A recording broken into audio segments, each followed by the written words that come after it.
कहानी की शुरुआत में मैनल अपने नेफ्यू कार्लोस के साथ खेल रहा होता है। काफ़ी देर खेलने के बाद मैनल कार्लोस को सुलाने की कोशिश करता है, लेकिन वह मैनल से उसकी कैट देखने की जिद करता है। सीसीटीवी कैमरा की मदद से मैनल कार्लोस को अपनी कैट दिखाता है। इसके बाद मैनल अपनी बहन के घर से चला जाता है। रास्ते में उसकी वाइफ जूलिया थोड़ी अपसेट होती है क्योंकि उसे बच्चा चाहिए, लेकिन मैनल इस सब के लिए तैयार नहीं है। उनका आपस में आर्गुमेंट चल ही रहा होता है, तभी वह लोग एक्सीडेंट से बाल बाल बच जाती हैं। इससे पहले वह लोग नॉर्मल हो पाते, एक ट्रक आकर कार को उड़ा देता है। इस एक्सीडेंट में मैनल तो बच जाता है, लेकिन जूलिया मारी जाती है। अब हम 1 साल बाद का समय देखते हैं। मैनल अपनी कैट के साथ रहता है। टीवी पर हमें दिखाया जाता है कि यूरोप में TSJ नाम का वायरस फैल चुका है। इस वायरस की एक खास बात है कि जो भी व्यक्ति इससे इन्फेक्टेड होता है वह ज़ॉम्बीज़ में बदल जाता है। हर जगह यह बात चर्चा में होती है कि शायद यह कोई बायो वेपन है, तो किसी का मानना है कि यह कुदरत का कहर है। लेकिन मैनल को इस सब से कोई मतलब नहीं है, क्योंकि वह पहले से ही अपनी वाइफ के जाने पर दुखी है। मैनल को वैसे भी अपनी लाइफ की कोई चिंता नहीं है, इसलिए किसी की परवाह किए बगैर ही वह कार में बैठकर शहर में घूमने लगता है। मैनल को अपनी बोट बेचना है, इसलिए वह एक क्लाइंट के पास आता है। वापस घर जाने पर उसकी बहन की कॉल आती है, लेकिन वह कॉल नहीं उठाता क्योंकि वह ड्राइव कर रहा होता है। इसके बाद वह एक स्टोर में जाता है जहाँ पर हर कोई खाने का सामान भरता है। घर आने पर मैनल अपनी बहन को कॉल करता है। उसकी बहन कहती है कि तुम फ़ोन क्यों नहीं उठा रहे थे। मैनल बताता है कि वह ड्राइव कर रहा था, इसलिए उसने कॉल नहीं उठाई। मैनल की बहन उसे बताती है कि तुम्हारे जीजू मिलिट्री में हैं और वह हमें कैनरी आइलैंड पर ले जाने वाले हैं। मैं चाहती हूँ कि तुम भी हमारे साथ चलो। वायरस फैलता जा रहा है और हमें कैसे भी करके अपने आप को बचाना है। हम कल सुबह निकलने वाले हैं, इसलिए तुम भी हमारे संग चलो। मैनल साफ साफ मना कर देता है, लेकिन उसकी बहन जिद करती है कि तुम्हारी तरफ से लोकल एयरपोर्ट से भी आइलैंड जा सकते हैं। प्लीज़ मेरे लिए तुम वहां पर चले जाओ। इस मुश्किल घड़ी में हमें साथ रहना चाहिए। मैनल अपनी बहन की बात मान जाता है। अगली सुबह वह अपनी कैट को लेकर एयरपोर्ट की तरफ निकल जाता है। एयरपोर्ट पर काफ़ी लोग कैनरी आइलैंड जाने के लिए लगे होते हैं, लेकिन तभी उनकी फ़्लाइट कैंसिल हो जाती है। एक व्यक्ति तो इस सब से इतना गुस्सा हो जाता है कि अथॉरिटी की गन छीनकर उन पर ही तान देता है। तभी सभी के मोबाइल में गवर्नमेंट की तरफ से एक नोटिफिकेशन आती है। थोड़ी देर बाद मैनल की बहन की कॉल आती है। वह बताती है कि न्यू वायरस वेरिएंट के मिलने पर सारी फ्लाइट कैंसिल हो गई है, इसलिए तुम जल्दी से वापस घर चले जाओ। आगे जो होगा उसकी नोटिफिकेशन मैं तुम्हें दे दूंगी। एयरपोर्ट पर भी चारों तरफ अफरा तफरी मच जाती है। मैनल अपनी कैट को लेकर वहां से निकलता है, लेकिन रास्ते में उसे काफ़ी जाम मिलता है। थक हार कर वह अपनी कैट को लेकर पैदल ही घर की तरफ निकल जाता है। मैनल जब अपने घर की तरफ पहुंचने वाला होता है, तब वह देखता है कि मिलिट्री के लोग उसके एक पड़ोसी को जानवर की तरह बांधकर ले जा रहे हैं, क्योंकि वह इन्फेक्टेड है। इसके बाद मैनल अपने घर पर सोने के लिए चला जाता है। अगले दिन मैनल की बहन की कॉल आती है। वह बताती है कि आर्मी वाले एक सेफ जोन बना रहे हैं, लेकिन अंदर की बात यह है वहाँ पर खतरा हो सकता है, इसलिए तुम घर पर ही रहना। इसके बाद मैनल न्यूज़ देखता है। न्यूज़ में बताया जाता है कि बॉर्डर क्लोज हो चुकी है और सोशल मीडिया पर सभी लोग ज़ॉम्बी से बचने का उपाय बता रहे हैं। तभी गवर्नमेंट की तरफ से एक नोटिफिकेशन आता है कि सारी एक्टिविटीज़ बंद होने वाली है। इसलिए मैनल खाना लेने के लिए जाता है, लेकिन स्टोर में हर कोई खाना लेने की होड़ में था। मैनल भी जल्दी से खाना लेकर वहाँ से निकलने लगता है। बाहर आकर वह देखता है कि एक इन्फेक्टेड व्यक्ति एक पुलिस वाले के ऊपर चढ़ गया है और उसे बाइट कर रहा है। मैनल उसकी मदद करने की सोचता है, इसलिए वह एक लोहे का पाइप लेकर उसकी ओर बढ़ने लगता है, लेकिन वह ज़ॉम्बी उसकी आहट सुन लेता है। वह ज़ॉम्बी मैनल के ऊपर अटैक करने के लिए बढ़ता है, लेकिन तभी वही पुलिस ऑफिसर बंदूक से उस ज़ॉम्बी को मार गिराता है। पुलिस ऑफिसर भी धीरे धीरे ज़ॉम्बी में बदलने वाला होता है, इसलिए वह खुद को ही शूट करके मार देता है। अब मैनल घर जाकर यूट्यूब से घर सेव करने वाली वीडियो देखकर अपने घर को सेव करने लगता है।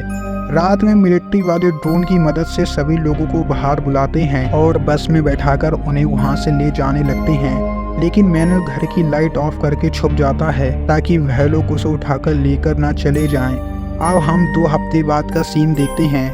मैनल एक वीडियो बनाकर अपनी बहन को सेंड करता है, लेकिन इंटरनेट बंद है, इसलिए वह अपनी बहन से कांटेक्ट नहीं कर पाता। खाने पीने का सामान भी खत्म हो चुका है, अगर ज़ॉम्बी से नहीं तो वह भूख से मर जाएगा। यह सोचकर वह अपने खाने का इंतजाम करता है। वह बहुत से घर के दरवाजे तोड़कर घर के अंदर जाता है, लेकिन वहाँ पर भी उसे खाने के लिए कुछ नहीं मिलता। खाने की तलाश में वह काफ़ी दूर चला जाता है। एक घर में उसे गब्रिएला नाम की औरत मिलती है, जो अपने पैर से लाचार थी। मैनल को वहाँ पर भी खाने के लिए कुछ नहीं मिलता। गब्रिएला वहाँ के सभी घर को जानती थी, तो उसे पता था कि किस किस घर में खाने का सामान मिल सकता है। गब्रिएला के बताए हुए घर से कुछ खाना मिल जाता है, जिसे खाकर वह लोग अपनी भूख मिटाते हैं। अब एक दिन मैनल खाने की तलाश में एक घर में जाता है, जहाँ पर उसे एक व्यक्ति मिलता है। मैनल के हाथ में बंदूक देखकर वह व्यक्ति डर के मारे भाग जाता है। वहाँ से मैनल को खाने पीने का सामान मिलता है, जिसे वह और गब्रिएला मिलकर खाते हैं। इसके बाद मैनल फिर से वीडियो रिकॉर्ड करके अपनी बहन को सेंड करता है। उसे यह पता है कि इंटरनेट बंद है, लेकिन फिर भी वह इसलिए करता है क्योंकि उसे उम्मीद है। इसके बाद वह सो जाता है। तभी वॉकी टॉकी से उसकी बहन का मैसेज आता है। वह कहती है कि अगर तुम्हारे पास रेडियो है तो तुरंत जल्दी से ऑन करो। वह जल्दी से ऑन करता है तो गवर्नमेंट ऑफिसर बताते हैं कि जो कोई भी अभी भी जिंदा है वह अर्जिया स्ट्रीट पर आकर मिले, वहाँ से हम आपको कैनरी आइलैंड लेकर जाएंगे। वॉकी टॉकी की मदद से मैनल गब्रिएला से बात करता है। वह बताता है कि हम वहाँ पर अपनी बोट से जा सकते हैं। गब्रिएला पहले से अपाहिज थी, तो वह वहाँ तक कैसे जा पाती, इसलिए मैनल उसकी मदद करने का भरोसा देता है। अगले दिन मैनल गब्रिएला के घर जाता है। वह देखता है कि उसने दवाइयाँ की ओवरडोज लेकर खुद की जान ले ली है। उसने एक मैसेज लिखा होता है, जिसमें लिखा होता है कि इतने दिन मेरा ख्याल रखने के लिए शुक्रिया। इसके बाद मैनल बाहर जाता है, जहाँ पर एक इन्फेक्टेड लेडी उस पर हमला करती है।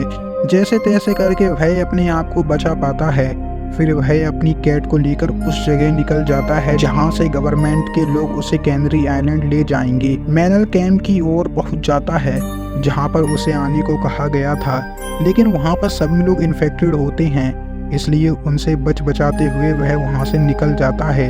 एक लाश से टकराकर वह नीचे गिर जाता है। दोबारा से वह बाइक स्टार्ट करता है, लेकिन बाइक स्टार्ट नहीं होती। इन्फेक्टेड लोग उसका पीछा कर रहे होते हैं, इसलिए वह अपनी कैट को उठाकर पैदल ही वहाँ से निकल जाता है। वह बोटिंग एरिया तक पहुँच जाता है। दरवाजा बंद करके वह एक नाव तक पहुँचता है। वह नाव को स्टार्ट करने की कोशिश करता है तो पीछे से उसे कुछ आवाज़ आती है। चेक करने पर उसे एक ज़ॉम्बी बच्चा दिखाई देता है। मैनल उसे मारने की हिम्मत नहीं कर पाता, इसलिए वह एक छोटी सी बोट लेकर वहां से निकलने लगता है। रात काफी हो गई होती है, तभी वहां से एक नाव गुजरती है जिसमें 3 लोग होते हैं। वह मैनल को अपने साथ ले लेते हैं। फिर वह लोग वहां से एक शिप पर जाते हैं, जहां पर उसे कुछ खाने को मिलता है। विक्टर नाम के व्यक्ति को भी स्पेनिश लैंग्वेज आती है, लेकिन उनके लीडर को वह भाषा नहीं आती, इसलिए मैनल सिर्फ विक्टर की बात समझ पाता है। आधी रात में मैनल देखता है कि बाहर कुछ लोग शिप से मदद मांगते हैं। अगली सुबह मैनल विक्टर से पूछता है कि कल रात वाले लोग कहाँ पर हैं, लेकिन विक्टर उसकी बात को अनदेखा करता है कि कल रात उन्हें कोई भी नहीं मिला। लेकिन मैनल को थोड़ा अजीब लगता है। उसे लगता है कि कुछ तो यहाँ पर गलत चल रहा है। सब कुछ नोटिस करने के बाद मैनल विक्टर से कहता है कि तुम लोगों ने उन्हें नीचे बेसमेंट में रखा है ना। विक्टर उसे अपने काम से काम रखने को कहता है। वह कहता है कि इस सब में तुम मत पड़ो। विक्टर को भी यह सब कुछ करना पसंद नहीं है, लेकिन मजबूरन उसे यह सब कुछ करना पड़ता है। मैनल अब वहाँ से भागने का प्लान बनाता है, लेकिन तभी उसे वही फैमिली याद आती है, इसलिए उस फैमिली को बचाने के लिए वह बेसमेंट में आता है। वहाँ पर उसे 2 व्यक्ति नजर आते हैं, जिसे छुड़ाने पर वह अपनी बीवी और बच्ची के बारे में पूछते हैं, लेकिन मैनल उनसे कहता है कि वह इस सब के बारे में कुछ नहीं जानता। अभी सामने से कप्तान का असिस्टेंट वहाँ पर आता है और मैनल पर गन पॉइंट कर देता है, लेकिन सही समय पर वहाँ पर विक्टर आ जाता है और वह उसे मारकर मैनल को बचा लेता है। अब जल्दी से वह लोग एक बोट के जरिए वहाँ से निकलने लगते हैं। कैप्टन के लोग उन पर गोली चलाते हैं, जिसमें विक्टर को भी एक गोली लग जाती है, लेकिन फिर भी वह लोग वहाँ से निकल जाते हैं। किनारे आने पर एक गाड़ी की मदद से वह लोग वहाँ से हॉस्पिटल की तरफ निकलने लगते हैं, क्योंकि हेलीकॉप्टर उन्हें वहीं पर मिलेगा। रास्ते में मैनल विक्टर से उसी फैमिली की औरतों के बारे में पूछता है, विक्टर बताता है कि वह कैप्टन औरतों को बंदी बनाकर एक आइलैंड पर रख रहा है और उन्हें अपना गुलाम बना रहा है। जब मैनल हॉस्पिटल की ओर पहुंचता है तो कुछ इन्फेक्टेड लोग उस पर हमला कर देते हैं, जिसे वह गन की मदद से उन्हें मार देता है। अब विक्टर को वह नीचे लेटालता है। वह बुलेट निकालने की कोशिश करता है। कुछ मदद के लिए वह बाहर जाता है तो इन्फेक्टेड लोग उसके पीछे पड़ जाते हैं। तभी लूसिया नाम की लड़की उसे बचा लेती है। वह उसे दूसरे कंपाउंडर में ले जाती है जहां पर इन्फेक्टेड लोग नहीं हैं। मैनल अपनी कैट को लेकर वहां पर जाता है। वहां पर कुछ और लोग थे, छोटे छोटे बच्चे थे। नर्स विक्टर की बुलेट निकालने के लिए दूसरे कमरे में चली जाती है। अब मैनल लूसिया से यहाँ से निकलने के बारे में बात करता है। वह हेलीकॉप्टर के बारे में पूछता है। हेलीकॉप्टर तो नीचे होता है लेकिन आसपास काफ़ी ज़ॉम्बीज़ हैं और वहाँ तक पहुँचना आसान नहीं है। उस जगह पर इंटरनेट होता है, इसलिए मैनल की बहन के काफ़ी सारे मैसेज उसे मिलते हैं। मैनल मैसेज को पढ़ रहा होता है तभी नीचे से गोली चलने की आवाज़ उसे सुनाई देती है। नीचे वह देखता है तो कुछ लोग खाने पीने का सामान लेने के लिए वहाँ पर आए होते हैं। वह सभी से कहता है कि बुरे लोग यहाँ पर आ चुके हैं। वह लोग हेलीकॉप्टर तक पहुँचे उससे पहले हमें वहाँ तक पहुँचना होगा। अब जैसे तैसे करके वह लोग वहाँ पर जाने लगते हैं, लेकिन एक इन्फेक्टेड व्यक्ति नर्स को काट लेता है। नर्स सभी को बचाने के लिए खुद को आइसोलेट कर लेती है। अब मैनल काफ़ी सारे बैरिकेड को आपस में जोड़कर वहाँ से निकलने लगता है। इन्फेक्टेड लोग उन पर हमला करने की पूरी कोशिश करते हैं। मैनल उन सभी का ध्यान अपनी ओर खींचने की पूरी कोशिश कर रहा होता है तो दूसरी तरफ विक्टर हेलीकॉप्टर में पहुंच जाता है और हेलीकॉप्टर स्टार्ट करने लगता है। लूसिया बैरिकेड की एक साइड खोलती है और बच्चों को हेलीकॉप्टर में भेजती है। हेलीकॉप्टर स्टार्ट नहीं हो रहा होता तभी बाहर वही गुंडे आ जाते हैं। उनसे निपटने के लिए मैनल डोर को ओपन कर देता है, जिससे सभी इन्फेक्टेड लोग वहां पर घुसने लगते हैं। अब जल्दी से मैनल हेलीकॉप्टर की तरफ भागता है। हेलीकॉप्टर स्टार्ट हो जाता है। लूसिया मैनल के लिए नीचे सीढ़ी फेंकती है, जिसे पकड़कर वह बड़ी मुश्किल से हेलीकॉप्टर में आ जाता है। अब सभी लोग कैनरी आइलैंड की ओर जाने लगते हैं, लेकिन तभी मैनल को उसकी बहन की कॉल आती है। वह बताती है कि यहाँ पर भी इन्फेक्टेड लोग हो चुके हैं, इसलिए तुम वापस लौट जाओ। मैनल तो काफ़ी परेशान हो जाता है कि अब वह क्या करे, और इसी के साथ हमारी मूवी यहीं पर ख़त्म हो जाती है। आई होप गाइस आपको मूवी पसंद आई होगी। मूवी पसंद आई हो तो प्लीज़ लाइक करना, चैनल पर नए हो तो सब्सक्राइब करना।